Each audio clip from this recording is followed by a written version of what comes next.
Hey, everybody. Welcome to Playing Hide and Seek. We are here to share insight and open up a conversation about speaking our truth, living a life that is all about you and your truth. Let's begin first by briefly introducing who you are and what you're passionate about. Jacqueline, you want to go first? Oh, sure. I'm Jacqueline Kane, Master Energy Healer and Low Back Pain Specialist, and I use tools like ancestral energy clearing, inner child healing, voice dialogue with the saboteur, and all these other wounded parts to release the hold they have on you so that you can finally live your life being you and achieve your goals and dreams, whatever you want to bring in. Love it. Thank you for sharing and being here. Sunshine. Hello, all you beautiful divine souls, and thank you for having me here today. I'm Sunshine. I'm a medium, energy healer, and soul spiritual life coach and author. And I just love that the work that I do, channeling spirit and sharing with people the beautiful healing that spirit has available for them. And healing to me is always moving forward in all our experiences of each day, right? A lot of people think, oh, it means you're broken, you need fixing. It's just moving forward on what we've transitioned through. So thank you. Hey, I'm so glad you're here, part of the conversation. And my name is Alana Heim. My business is Prosperity Alignment. I really see that everything starts from within. So, knowing yourself, inner standing, because there are energies within you and beneath your business life and money. We want to dive into that. So, what are your fears? What are your emotions? What are those spiritual urgings and callings that your soul keeps redirecting you on your path? So I love bringing in human design, gene keys, energy work, all the things that really I wasn't taught as a CPA. So just to kind of leave that there, that there's all kinds of beautiful parts of ourself. And the conversation we're having today is all about playing hide and seek.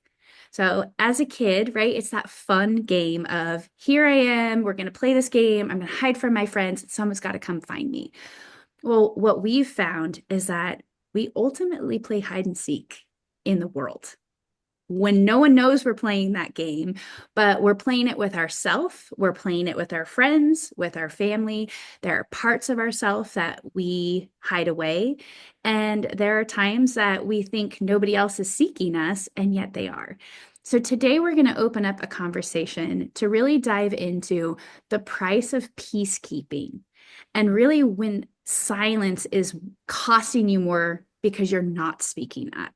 So this can be a big part of, we think we're going to keep the peace in the world. We're going to just keep silent. We're not going to say what we really want to bring up. And maybe that has a big impact.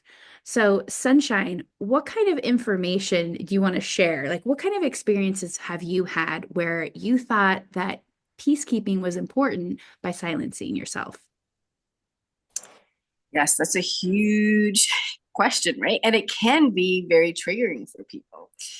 And a lot of time it's how we've been raised, it's through our conditioning, it's through our transitions and our experiences. And sometimes we may feel that, a lot of people that say we relate to themselves as far as empaths will think, I just want to keep the peace, I just want to be quiet, right? Um, and it depends on the experience itself. It depends if, we can look when we're speaking our truths, right? Where are those others at? Are they taking responsibility for their behaviors, for their choices, or are they just, self-blaming and everything's happening to them and it's everybody else's fault? So it can be, the more self-awareness, Alana, that you just spoke of, the more that aware of ourselves, right? Are we coming from a place of love or are we coming from a place of lashing out, right? Are we coming from a place of listening and being open and realizing that I'm an individual, I'm a divine, unique soul, nobody else is like me? Or are we trying to fit into everybody else, right? And be just like everybody else and not separating that, yes, we're all divine souls having a human experience, but we're all on a separate journey too, at the same time to heal different things. So I think for me, speaking your truth is Yes, you're doing it for yourself, but others responding or others listening, right? Are they open to that? Are you putting energy into, being heard, right? Not just listened to, but heard. And sometimes we can get caught up in ourselves kind of thing and think that maybe it's better to keep the peace and not say anything. But we put so much energy into that. It's kind of like a fuckery, right? That we're doing inside our mind, right? And we're not dropping it to the heart. We're being really hard on ourselves by not speaking our truth, right? Being concerned about other people's feelings, other people's reactions, other people's opinions, other people's judgment. So if we're not speaking our truth, then we're doing all of this chaos in our head, and it's taking so much energy and life force from us, right? If we're coming from a place of pure love and pure intention, through love, then we're not going to do any hurt. We're not damaging people or hurting others or creating the chaos. And the more that we can be ourselves, right, then we're not in that chaos in life either, because we're aligned, we're resonating within one. And the more we change within, then the people around us, we're not changing them, but it has like a ripple effect, right? Like when we put a rock into the water, it ripples out. We can't change others, we can change ourselves. So when it is, we can only change ourselves. When it is about speaking your own truth, I think that's a pretty important thing, because it's not only about you, it can be a learning experience for others too. But if you're keeping it within, then that learning opportunity isn't going to be the same, right? That it could be by being silent. It takes so much energy to be silent compared to speaking your truth. And we never think about that, right? We just think like, oh, it takes all this energy to actually get it up and out, but yet to hold it in, it's exhausting. What do you think, Jacqueline? Absolutely. So I was thinking when you asked that question about people pleasing and what comes up with that, and there's when has it come up? I mean, it shows up in business, it shows up in my marriage, it shows up in relationships, it shows up with clients, right? Like if there's a client that maybe misunderstood the price of something, and do I speak up and say, oh no, this is the price, right? It shows up in my marriage when, oh, it's just easier not to say anything. It's just easier to let him embarrass me or not speak nice to me in front of groups. We think it's easier not to say anything. But what happens to that energy, that emotion, right? We keep swallowing it. We keep suppressing it. And it's so funny that I started having a tickle in my throat as you guys were having. And I could feel it in the beginning too, because I'm like, oh gosh, here we go. We have all this throat stuff that like it doesn't want to come out. We want to hide it, but the cough or the tickle is like, haha, we're gonna bring it out. So that's what happens in our body. And imagine like all the times we keep suppressing it. We keep thinking that we're saving face or just making peace, when in reality, you're really damaging yourself. You're really hurting yourself. A lot of my clients come to me because they have physical pain, and they're usually in their 40, 50, 60s. I could say 90% of them are because they didn't speak up, because things were done to them over and over and over again, and they just let it go because we think, be the nice girl. We're not going to say anything. We're just going to let it go. But that anger, resentment, like that energy goes somewhere, just like Sunshine, you were talking, it's the energy, right? That gets stored in our body and then shows up as physical pain. So who are you really helping? And is it really easier to not say anything? And I'm not saying it's easy to speak up. It took me a long time, right, to change my habit and pattern and my conditioning to now be comfortable speaking up, or maybe just take a pause and let me think about how I would want to respond as I stand up for myself and my business and my practice and my family and my kids and all that, right? It's really a journey. So there's so much, and there is a cost, right? There is a cost in our health, in our income, our relationships, all of this. So it's a really important conversation. Yeah, the cost we tend to think of in dollar amounts, and we forget that it can cost you relationships, it can cost you your health, it can cost you your connection to source, God, higher power, this connection to parts of yourself, whether we're cutting off our sexuality or we're cutting off our heart altogether or cutting off just our truth and listening to it. And I know for me, using human design, this is my chart. And energetically, I did not listen to my emotions. I lived more in my head.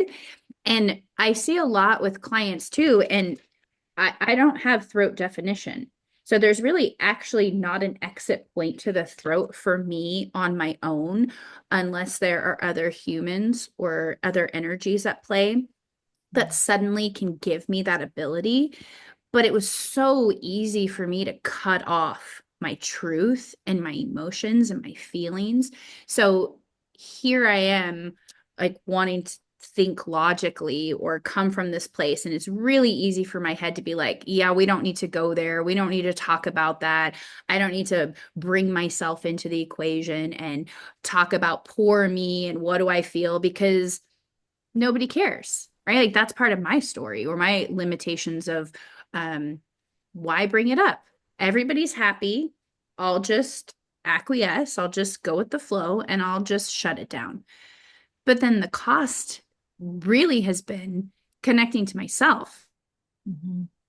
I didn't always speak my truth. And just like you mentioned, Jacqueline, it's a journey. It doesn't matter when we start. We just need to start connecting to these parts of ourselves. And the longer we repress or suppress, the more it creates the depress, like the depression pieces and anxiety or overwhelm or all these things that are actually the true costs that if I'm feeling them, I'm hurting myself. And yet, if I'm still holding in, not acknowledging this is what I'm feeling, you're feeling too, right? Now I'm projecting it because just like you said, if there's that anger or that resentment, guess who I'm going to finally lash out and attack? You. And so, was it really worth the peacekeeping? Did I really keep the peace? Probably not. Probably created more of a shitstorm. So, do you have a personal example, Sunshine, that you also kept the peace, thinking things would go well, and then either spirit helped to show you it really wasn't keeping the peace and it stirred up more things than you thought it would? I'm just trying. I think that there's always situations in life, right, that we're thinking, okay, we're feeling this. It may involve another one outside of us or a situation or how we were treated or so what are we going to do about it? And then like you say, we can do all of this. And I always try to drop it down to my heart and come from a place of love and like pure intention. And I'm just trying to think on situations where I don't like putting energy into, I like having resolve. So I can feel when I'm going over something over and over again, and I choose not to use my life force that way. Of course, you have to process and you have to be in tune with your feelings. But yes, sorry, Alana, what was the question again? Do you have a personal example of where you were trying to keep the peace and really at what cost? Yes. I do believe in speaking your truth and getting out there instead of using that energy inside. So I do feel that I really, really do use my voice, but out of the intention of love and being fought. I would process, I wouldn't just lash out. So if something arose, I would be going within myself and dropping it to my heart and thinking, okay, how am I feeling? If I'm not aware of how I'm feeling, then why would I say anything, right? So a lot of people, they can just get triggered all of a sudden. They hear something and they just go, right? And it's not even their truth. It could be hurtful. It could be mean words, right? Or they may not talk about it at all, right? Like just shut right down, and just for it to end, for it to stop. They may feel frozen.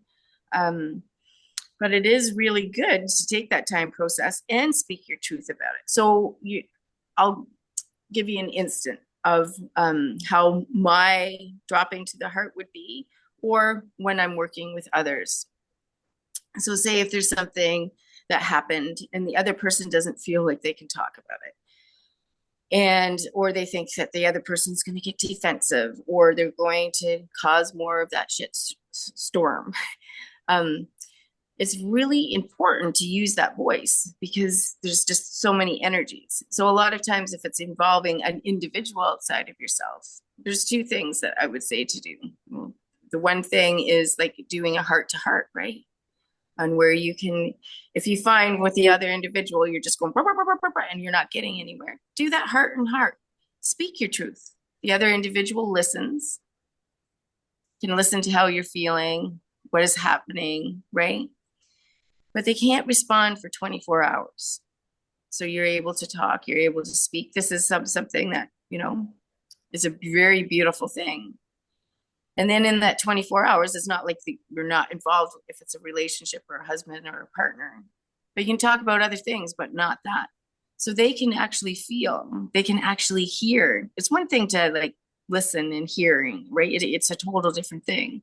They can feel how you're expressing before they come back to with their truth, kind of thing.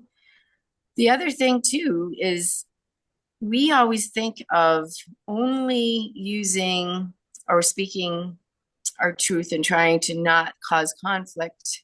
Sometimes we don't feel comfortable in doing that, but we only think of that physically.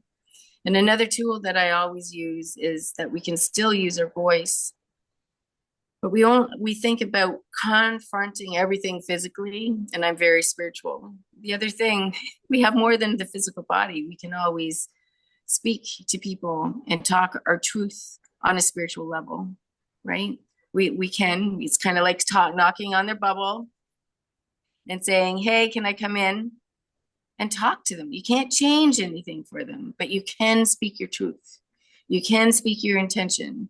You can speak if it's a concern or how something might have been distorted or how hurtful it is, right? We always think of only that physical, I'm going to use my voice. We can still have the vibration and frequency of our voice, but we can meet somebody on a spiritual level too.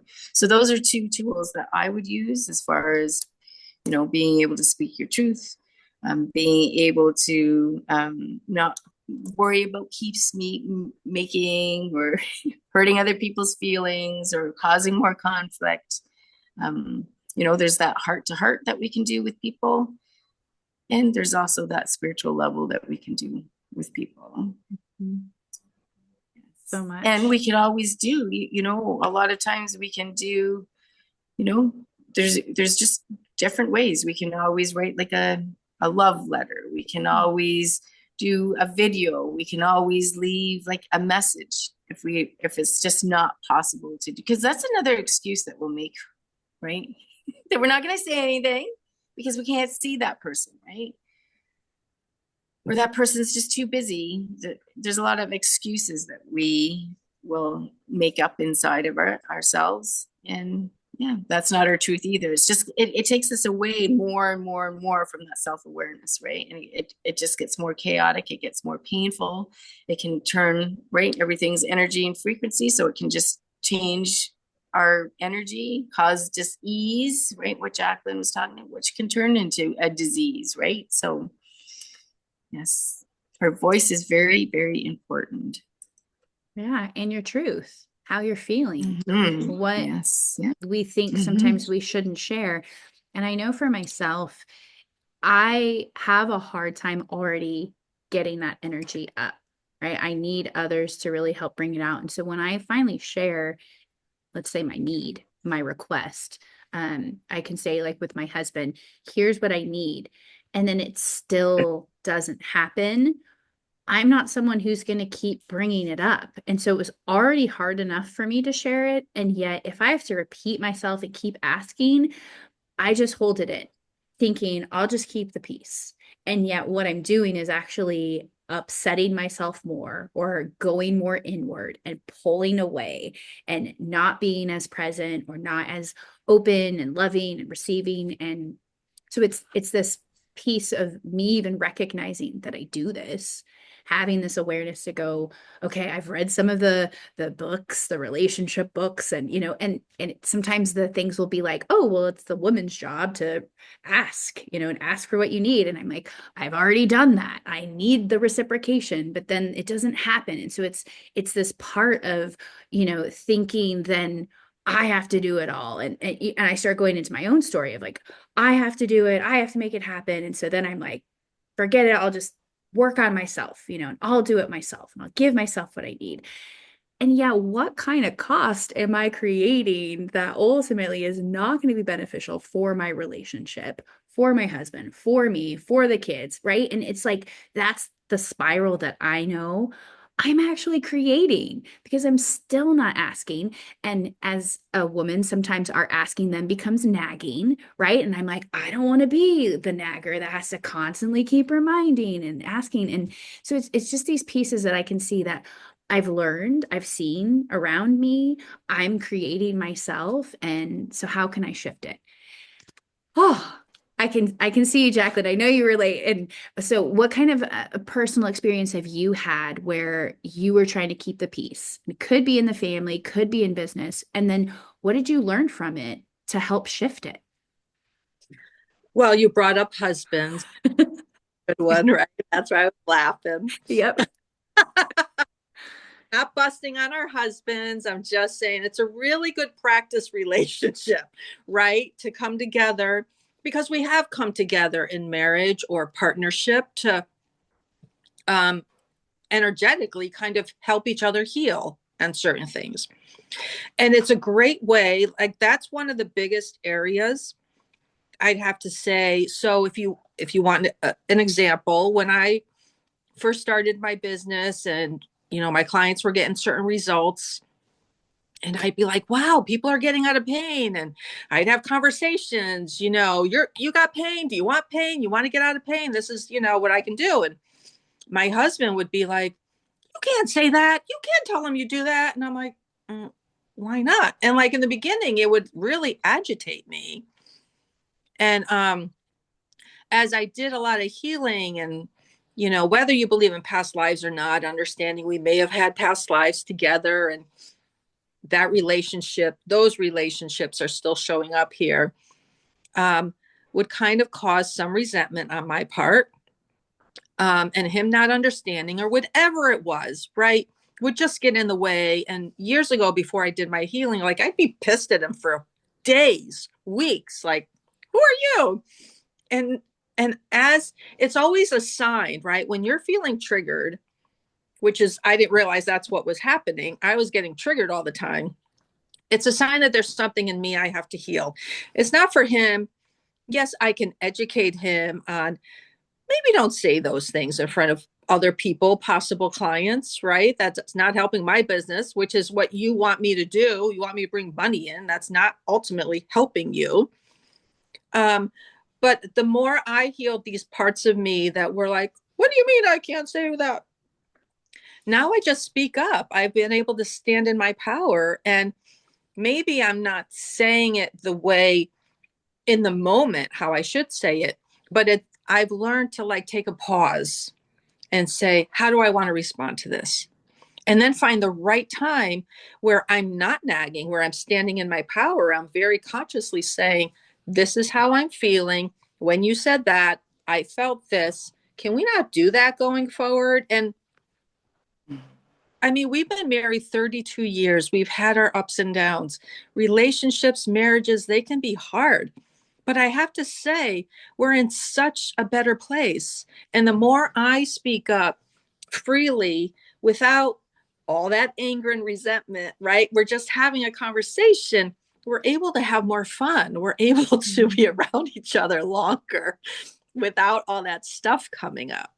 So for me, it's mostly family where these issues come up, and especially now we're grandparents, and how are they parenting?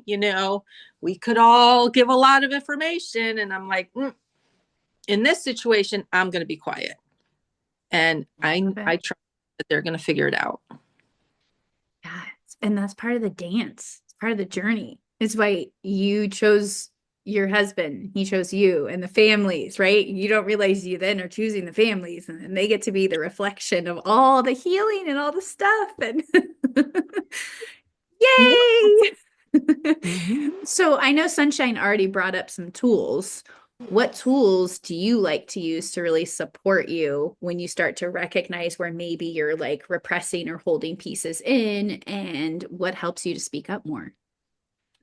My first thing is I'm going to feel my feelings, right? I'm just going to take some time. Why am I feeling this? What's coming up? And then depending on, I may either go outside and be in nature. I may journal. I may do some EFT or emotional freedom technique or tapping or clearing, or reach out to my amazing female friends who are like, I got this issue. Any of those. And then when the time is right, feel comfortable just having a conversation. And that's where I would really like, I don't want to get into politics or anything, but there's just a culture right now where we're all afraid to like say things without somebody like getting down our throat. And like, I just want to have a conversation. Why do you believe that? So it's just about allowing people to voice. And I want to get to know people by having conversations. So Conversations, such a great place, and not necessarily a starting point, right? Like, I love that you're saying you actually go process, or you go vent with your girlfriends, or you go do your own work so that you're then ready to have the conversation. And I literally was just working with my business client earlier and reminding them about communication, that the biggest pieces that hinder it are our intention and then our interpretation, in the sense that yes, I can come in with the biggest heart, greatest intention to have this conversation. We're going to like feel all warm and fuzzy, and you're not having it, right? Like maybe you have a wall because I love the Four Agreements, that book, and one of the agreements is don't take anything personally. yeah. But that's what we do as humans. Why? Yeah.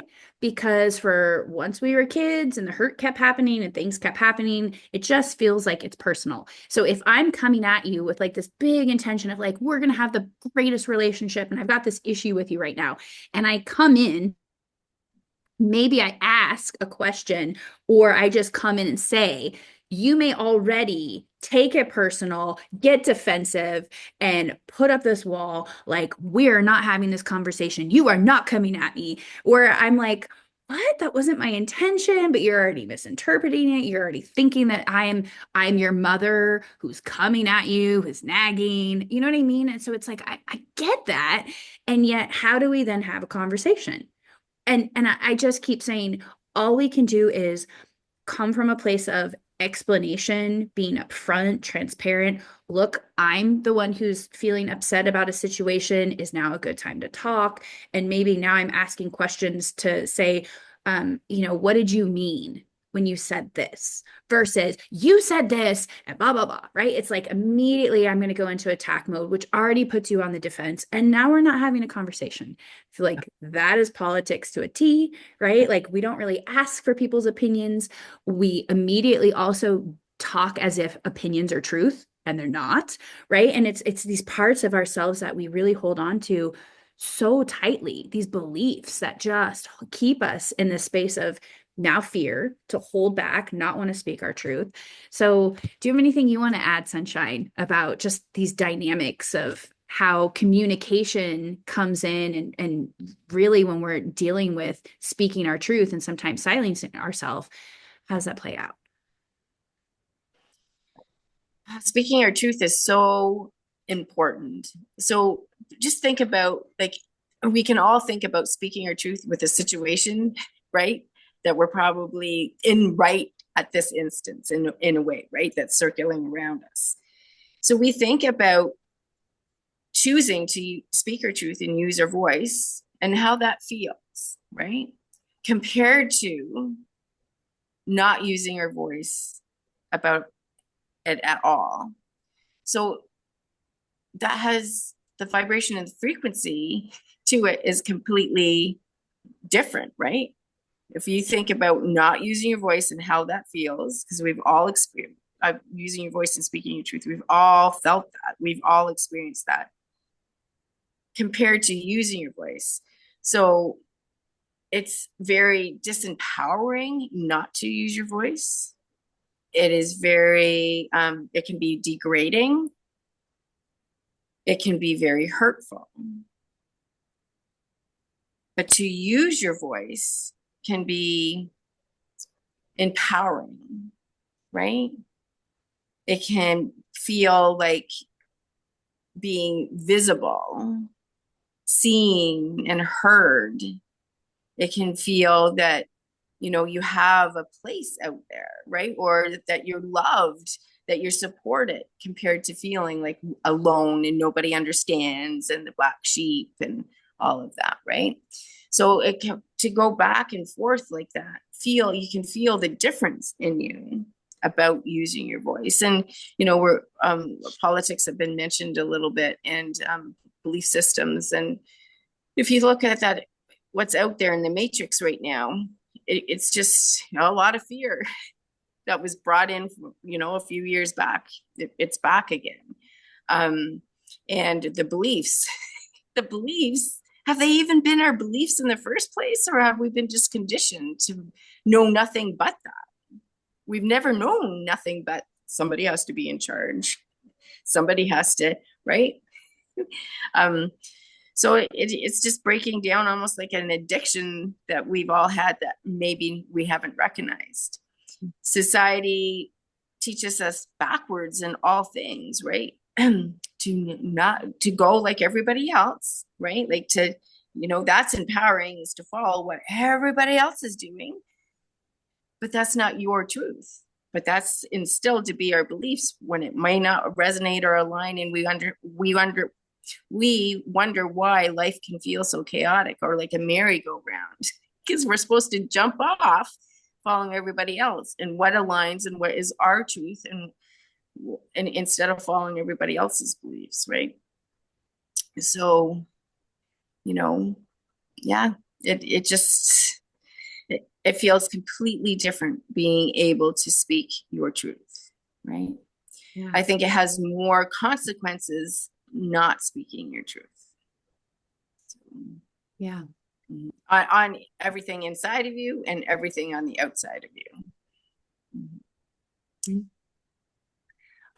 What would you like to add, like last words or last pieces to kind of start to close this conversation down?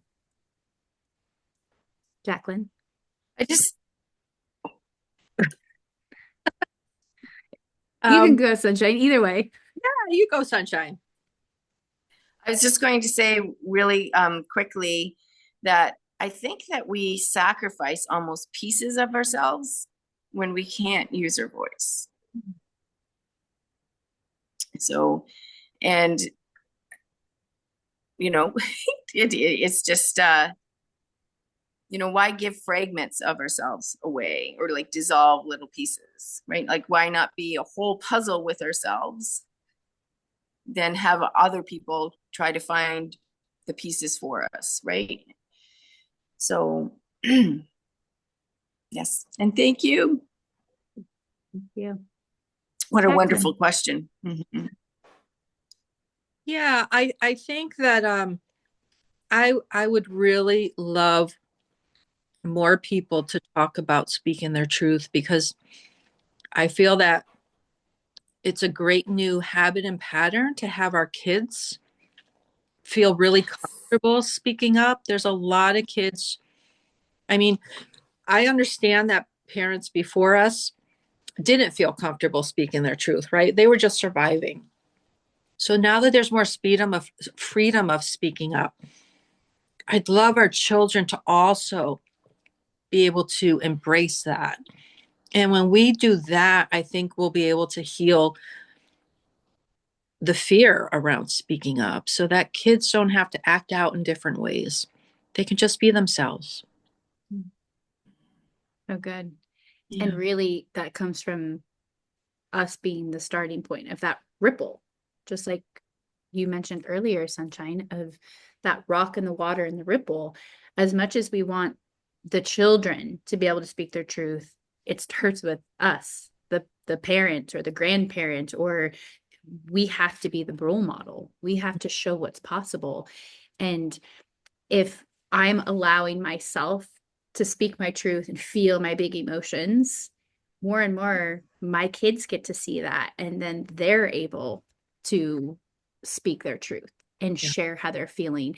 And, it's such a dance because feelings are a whole big ocean in itself, and there's so many emotions that are flowing and constantly going up and down, and yet our logical conditioned self says stop it, dam that shit up.